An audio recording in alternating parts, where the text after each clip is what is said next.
কাথলি union ৪ নম্বর word, Ramkrishnapur Dhola, যেখানে আমার জন্মস্থান।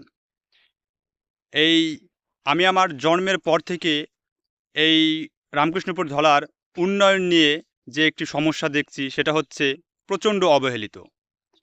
ইউনিয়নে চেয়ারম্যান আছে এবং ওয়ার্ডে মেম্বার আছে, তারাও কিন্তু এই উন্নয়নগুলো করতে পারছে না। শুধু কাদের কারণে পারছে না, তার মূল সমস্যা হচ্ছে এই জনগণের কারণে।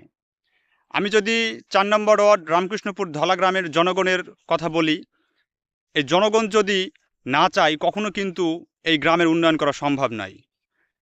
উন্নয়নের যে সমস্যাটি বিগত কয়েক বছর, আমি আমার জন্মের পর থেকে আমি দেখছি আমাদের যে ঈদগাহ মাঠ, এটার কিন্তু কোনো পরিবর্তন নেই। সেই ছোট্ট বয়স থেকে দেখছি যে সামান্য একটু জায়গা এবং কোনো পরিবর্তনের বা উন্নয়নের কোনো ধারা আমি এই ঈদগাহ মাঠে দেখি না। তার জন্য দায়ী এই রামকৃষ্ণপুর ধলা গ্রামের জনগণ। জনগণ চাইলেই কিন্তু এই গ্রামের উন্নয়ন করতে পারে। এখন যে মূল সমস্যাটা হচ্ছে, এই গ্রামে কি কোনো মেম্বার অথবা বিভিন্ন দলের পদ পদবিওয়ালা লোক নেই? আছে। তাদের একটাই মূল সমস্যা, তারা শুধু তাদের নিজের জায়গা এবং রাজনীতি পর্যায়টি, স্থানটি কতটা শক্তিশালী করা যায়, এটাই হচ্ছে তাদের মূল একটা বিষয়। তো এই গ্রামের জনগণ যদি চায়, গ্রামটা কিন্তু উন্নয়ন করতে পারে।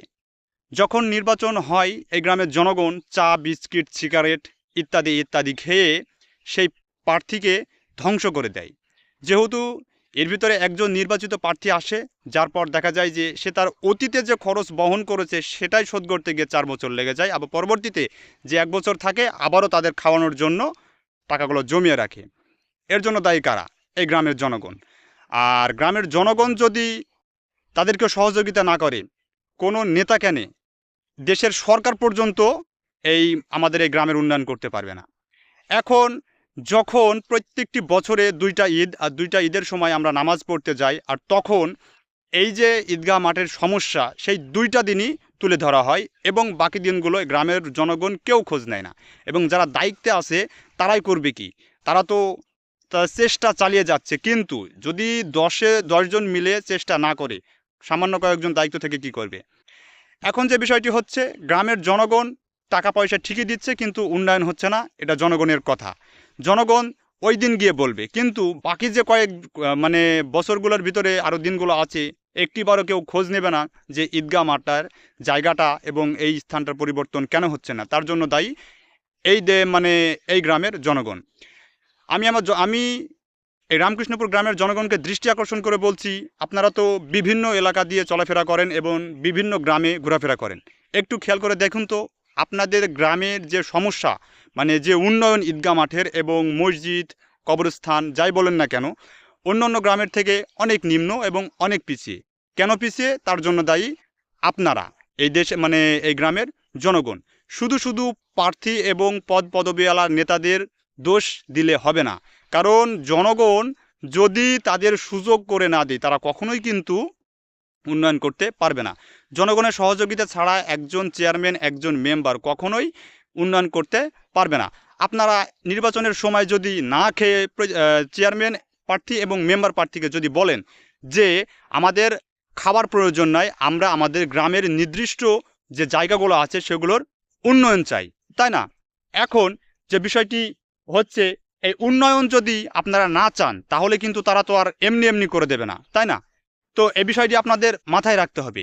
আর সবথেকে বড় সমস্যা হচ্ছে, আপনারা যদি গ্রামের সকলে একতাবদ্ধভাবে হয়ে যদি বলেন যে যাই হোক না কেন, আমরা এই নির্বাচনের সময় খাবো না, কিছু নিব না, আমাদের কার্ড ভাতা কোনো কিছু দরকার নেই, আমাদের শুধু প্রয়োজন গ্রামের উন্নয়নটা।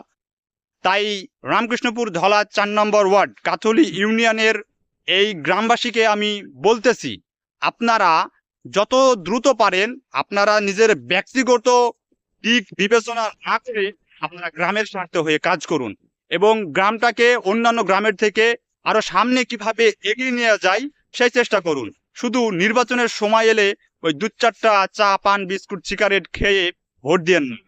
জনগণ হিসাবে আপনাদের দায়িত্ব একজন প্রার্থীকে সাহায্য করা এবং সহযোগিতা করা, যাতে এই গ্রামের উন্নয়নটা করা সম্ভব হয়।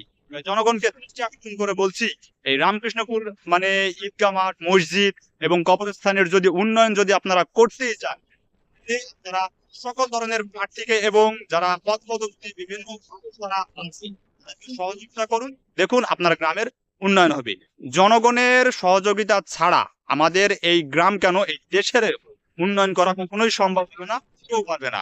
তাই জনগণকে দৃষ্টি আকর্ষণ করে বলছি, প্রত্যেকটি গ্রামের উন্নয়ন যদি করতে চান, আপনারা যারা প্রার্থী হিসাবে আছি, যারা দলীয় ভাবে পদে আছে, তাদেরকে সহযোগিতা করুন। আর দেখুন আপনার গ্রামের উন্নয়ন কিভাবে তারা করে দিতে পারে।